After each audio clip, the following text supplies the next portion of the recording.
this is not a GFI, so it needs to go there. And then this one has to be a GFI. There we go.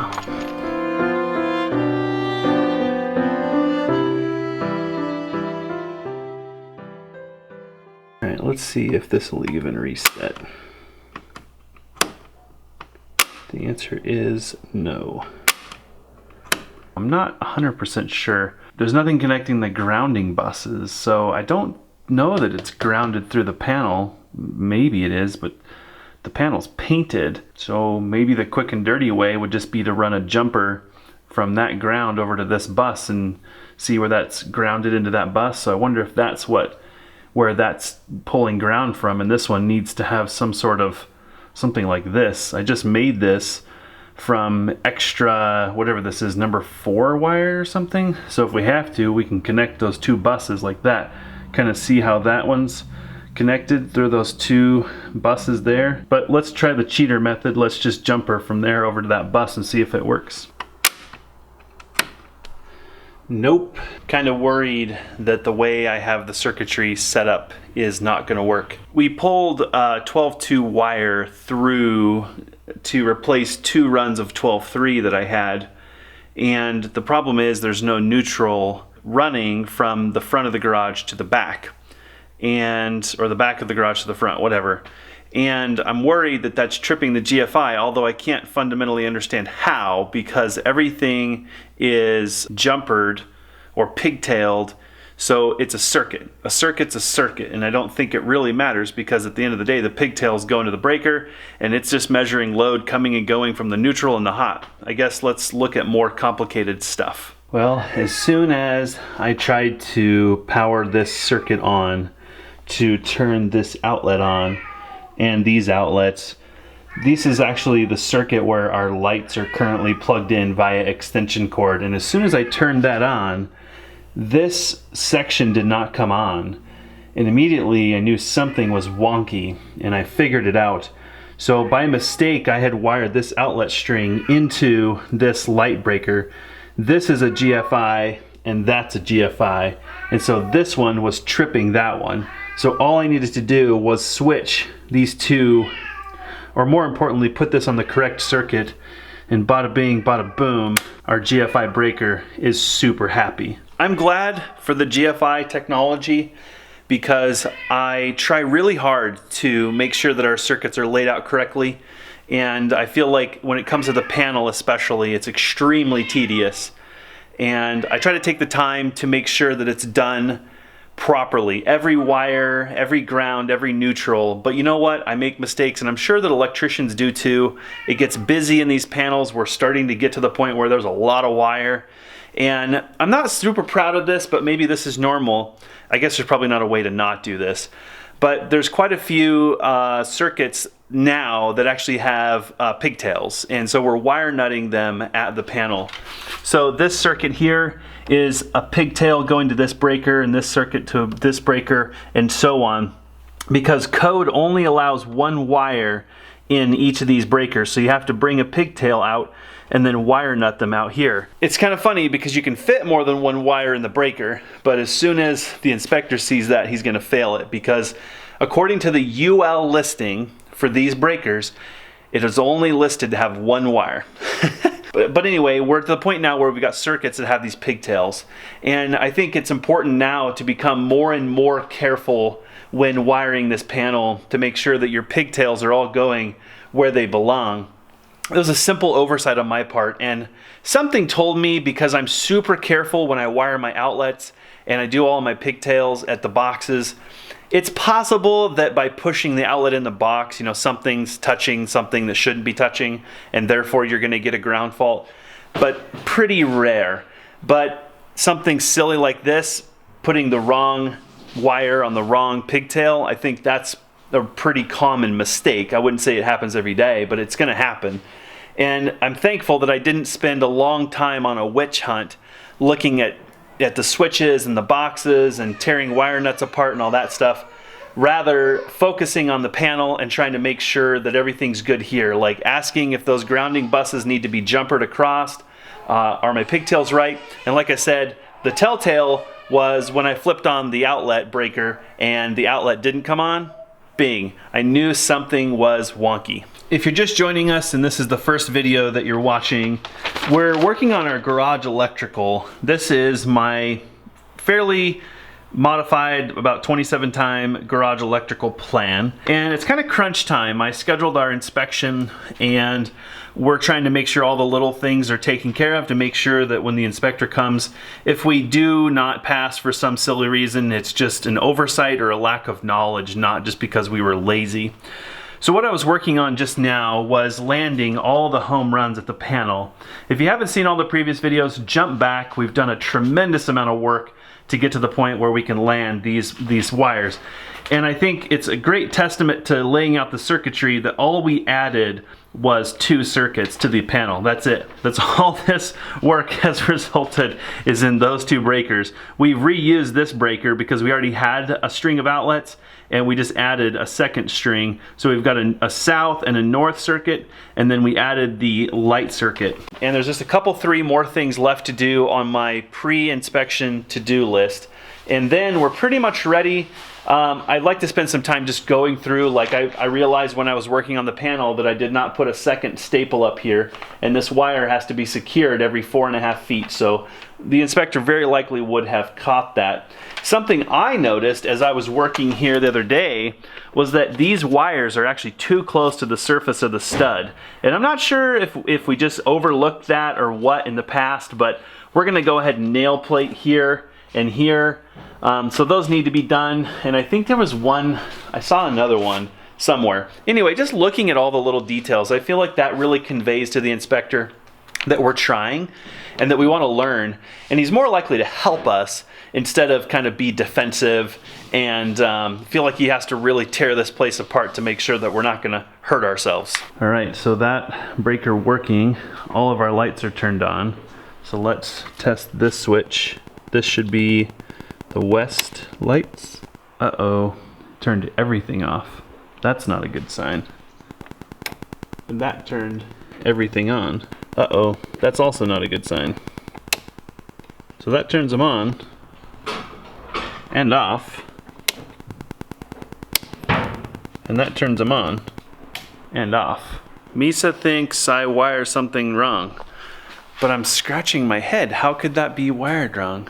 Got it figured out, guys. It's almost too easy.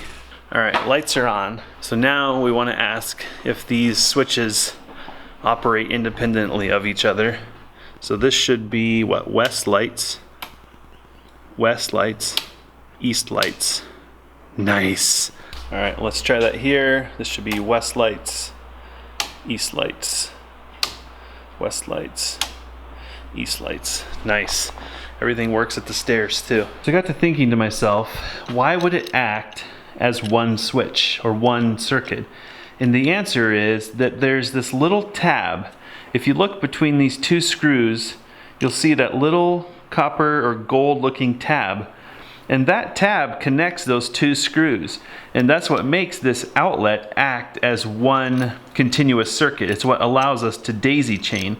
So if we bring a circuit in the bottom, say, we can come out the top and keep adding outlets, right? That's how we daisy chain. But if you break that tab, this outlet will act like 2 separate circuits. So this outlet operates independently of this outlet.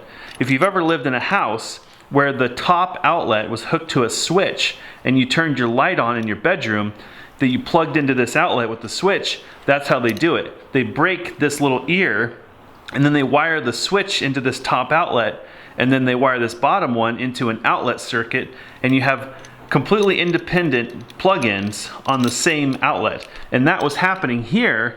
These switches actually had this little ear, so the hots that I had connected were actually serving each other.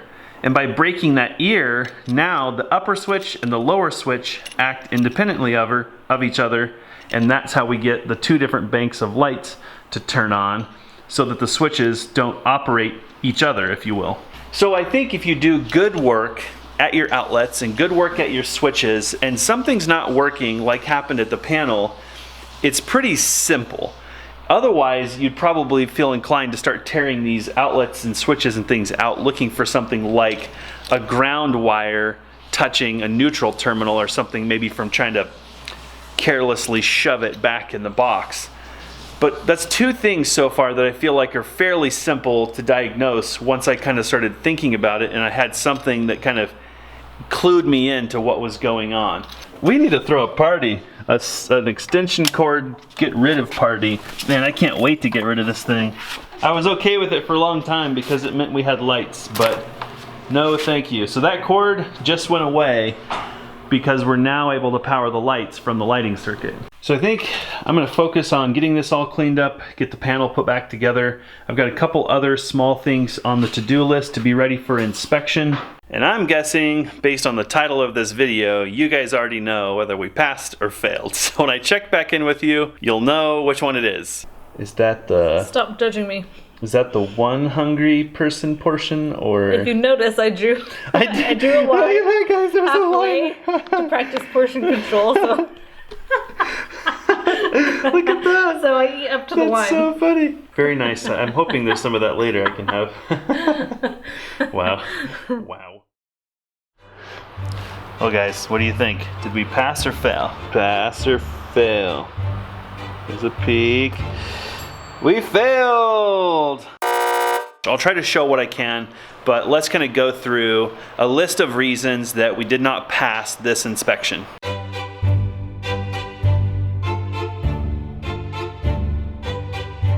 The first one, that's meat and potatoes right there.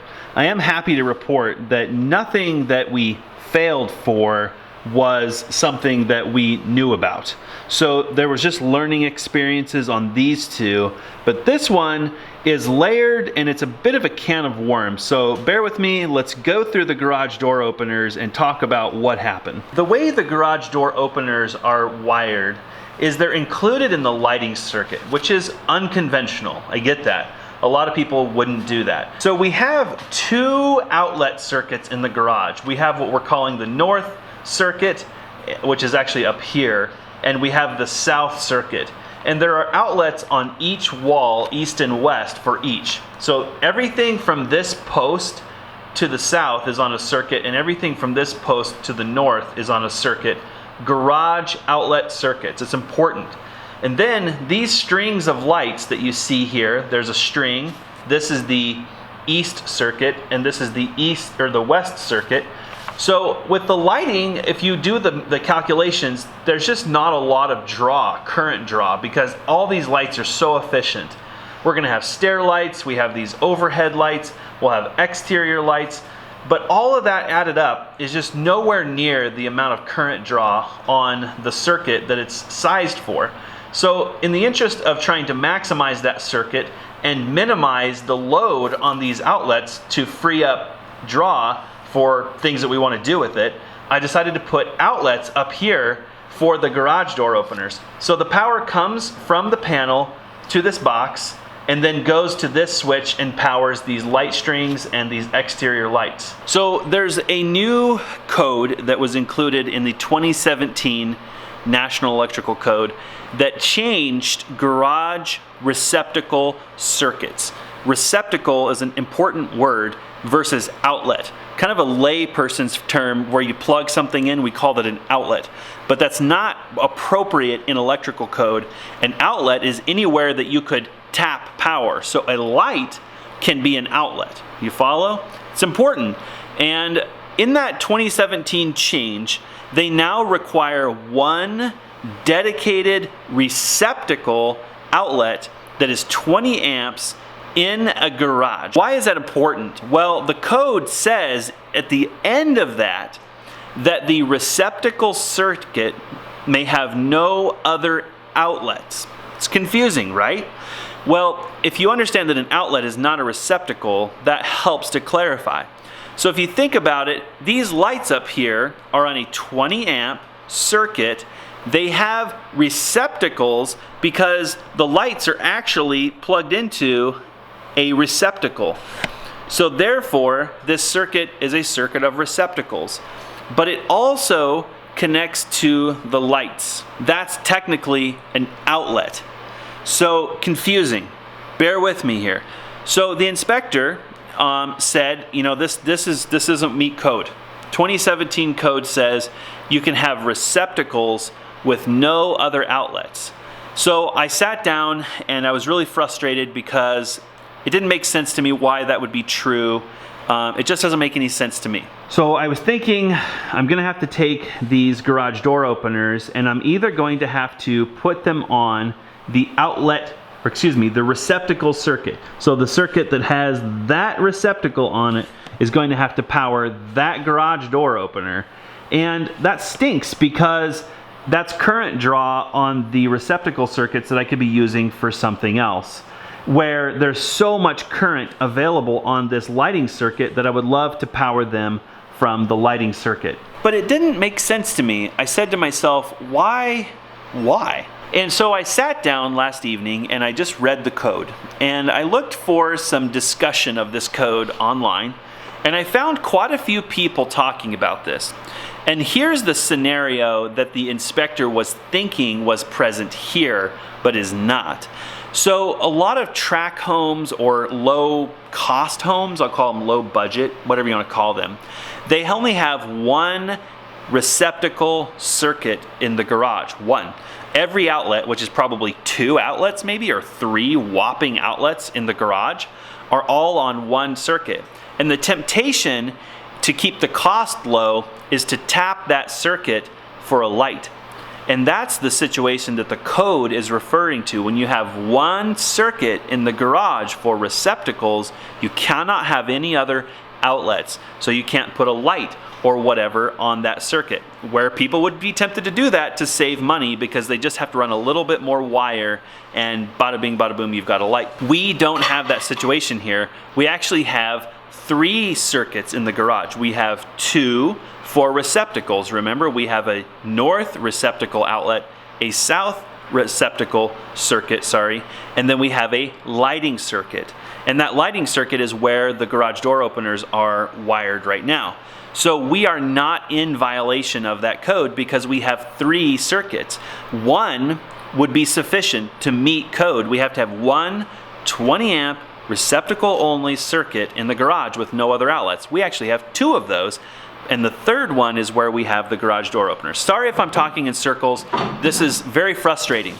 And I almost did the hard thing and just started working on putting in a new circuit or wiring them some other way.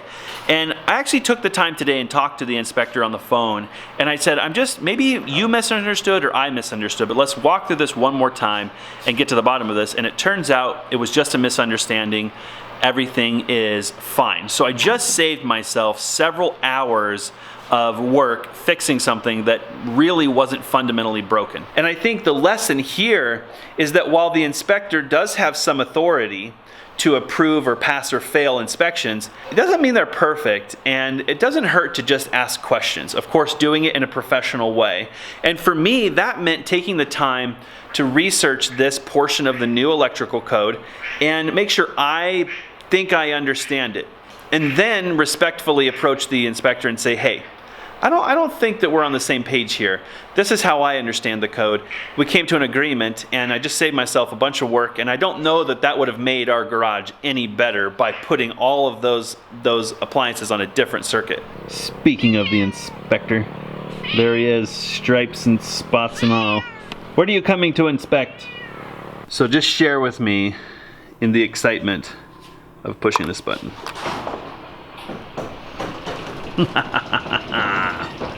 Yes. And let's push it again.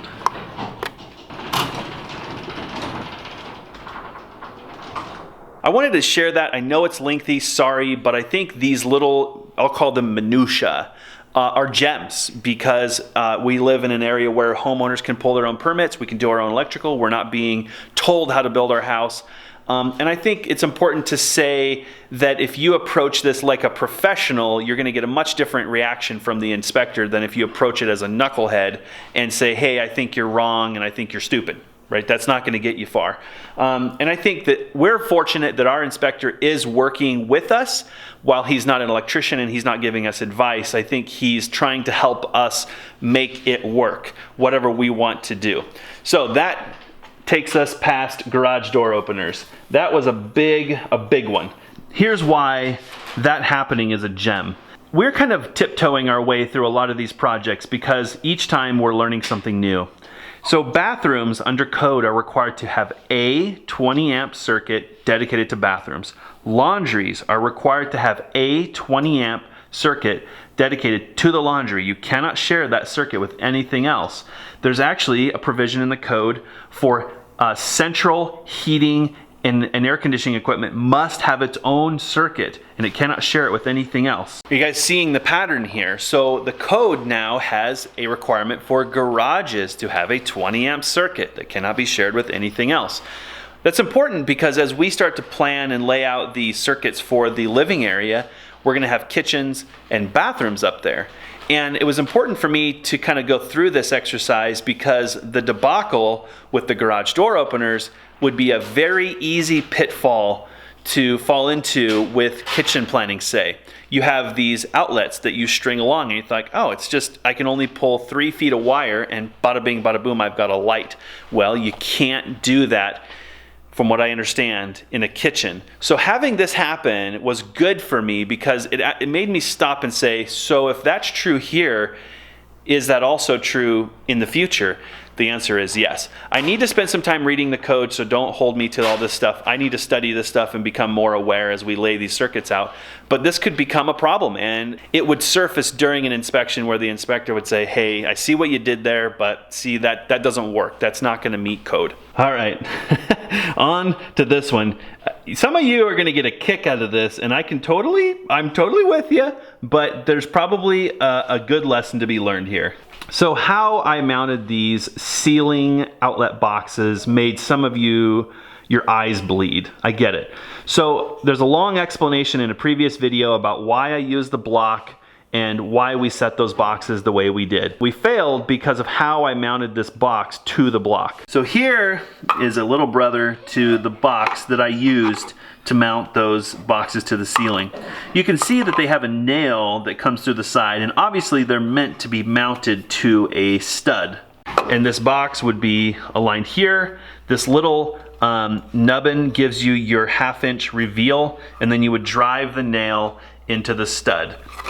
When they make these boxes and they get them listed by, let's call them UL, I think, yep. When they get that listing, the manufacturer lists them for a certain use and application.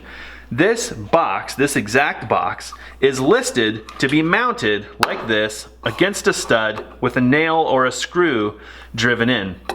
What I did was I put the box like this, and I put a screw in the back of the box into the stud. And while it's never gonna hold a light up, it's never gonna have a heavy load on it or anything like that, it's not how it was originally listed, and therefore it doesn't meet code. That one's gonna feel like we're splitting hairs here, because even the inspector said, you and I both know that outlet doesn't weigh anything, the wire's not putting a load on the box, the cord plugged into it doesn't weigh anything, it's just not a problem. But it is a problem because we're not using things the way they were intended to be used. And there are numerous, I mean, my mind is always being expanded about the types and shapes and sizes and material compositions of these boxes.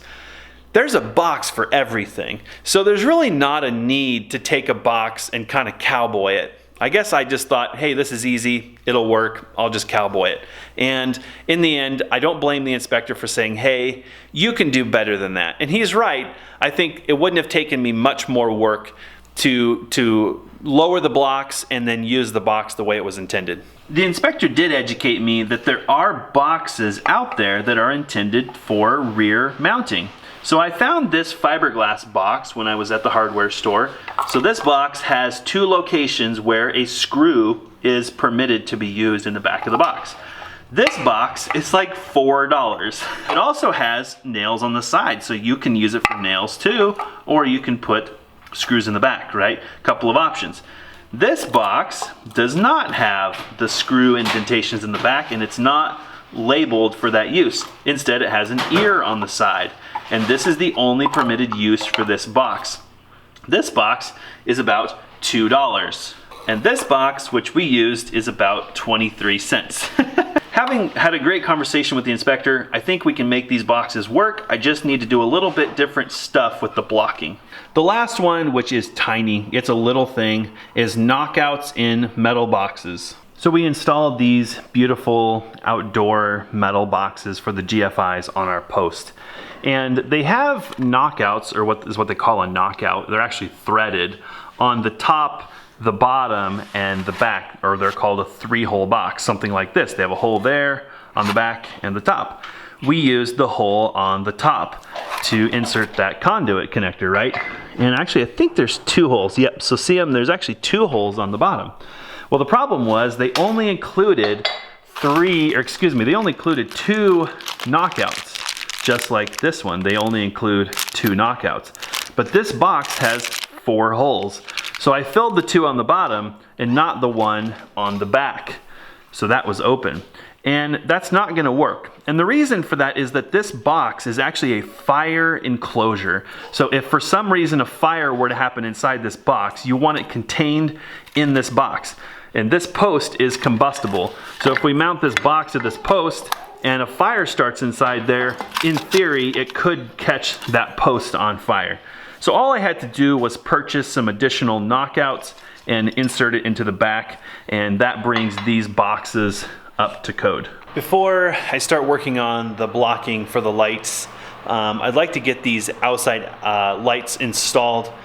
We need to get the boxes in, and we need to get the wire trimmed out, and then we should be able to install the lights.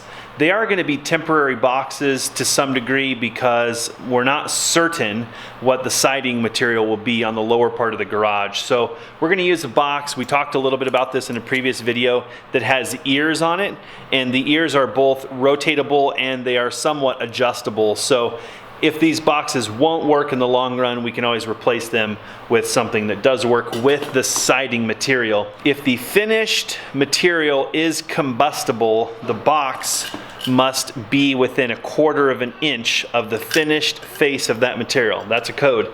So that'll be something we'll have to deal with when it comes time for the siding.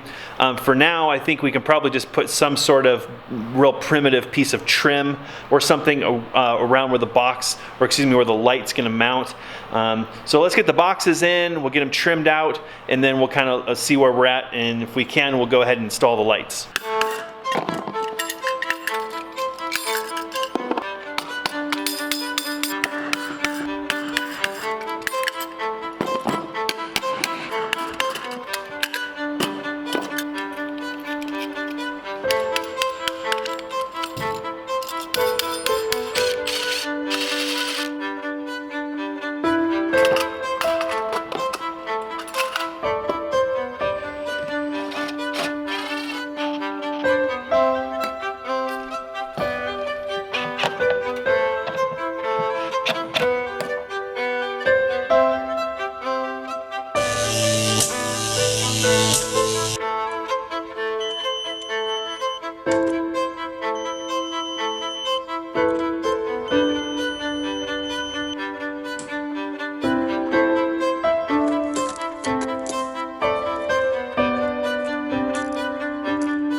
One box to go.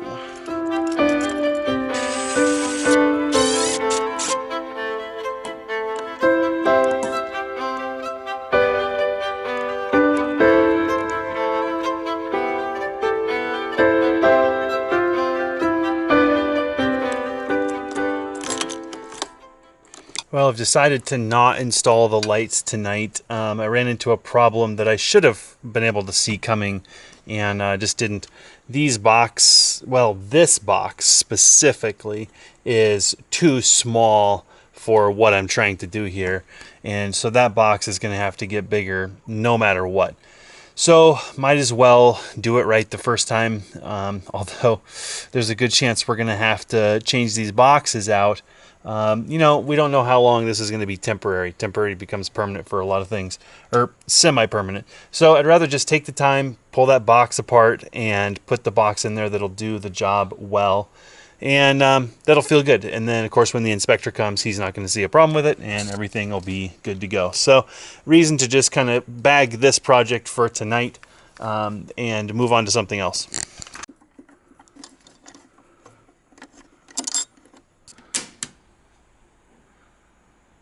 Uh-oh. Oh, now we're happy.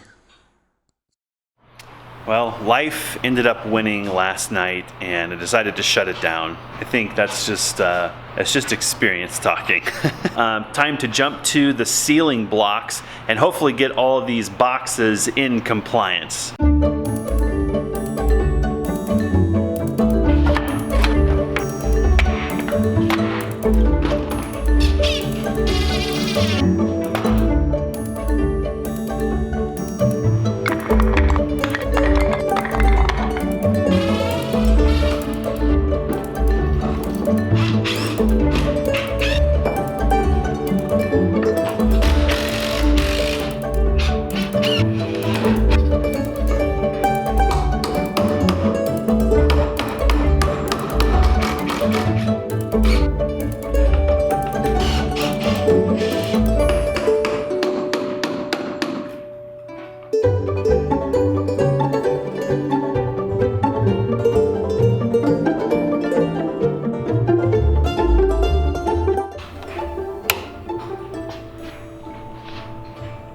Perfect. Every one of these blocks is a different dimension, so recutting the blocks gonna take me 2-3 hours. Notching the blocks, that's gonna take a long time. Not worth it. So I figured, since the thickness of the flange on the I-joist is about the thickness of a 2x4, I'll just scab on something from the boneyard, nail the box to it, and we're in business. It's not sexy, but that's all gonna be concealed in the ceiling, and it gets the job done. I think one thing is for sure, I have definitely, if it wasn't clear before, it's clear now, I've definitely overcomplicated installing boxes on I-joists. But I guess I'll take that paranoia and I'll sleep easy knowing I haven't drilled a bunch of unnecessary holes in the flanges. That's 1 down, 10 to go.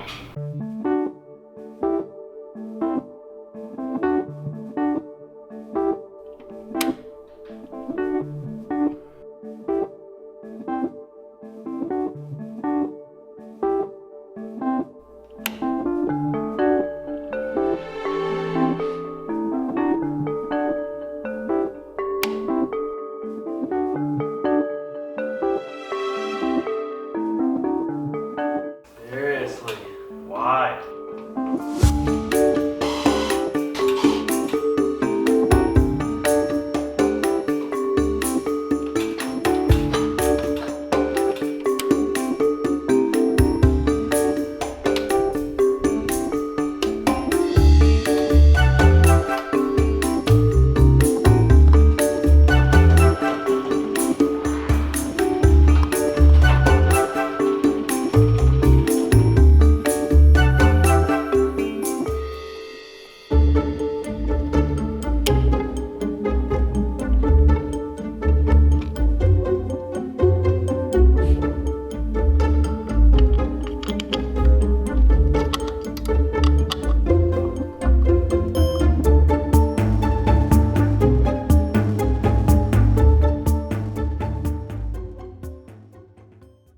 That's it.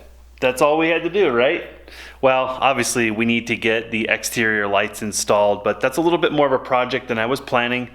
We'll have to do some shopping and find a box that will work for that one box that needs to be quite a bit deeper. I'm not really sure what we're gonna do about that. Stay tuned. Well, it finally happened, guys. My first really good injury.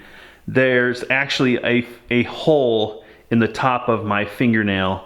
I was putting a screw through one of those blocks, and I happened to have my hand on the I-joist over here, and I toe-nailed the screw in, and I was holding on to the I-joist like that, and the screw, I'm not even kidding, went right through the top of my fingernail. It didn't go super deep, And yeah, my finger was screwed to the eye-joist for a second while I got my thoughts together and got it out of there. Thanks for joining me. Probably wouldn't hurt to freshen up this bandage. You guys don't want to see that, do you? Oh yeah, that's good. Oh, don't think I've ever had a hole straight through the top of my fingernail before. If you guys ever want to get into like torturing people, it's a very effective way of doing it. Wow. Crud, forgot to turn the internet back on. That won't work. Boop, boop, boop, boop, boop.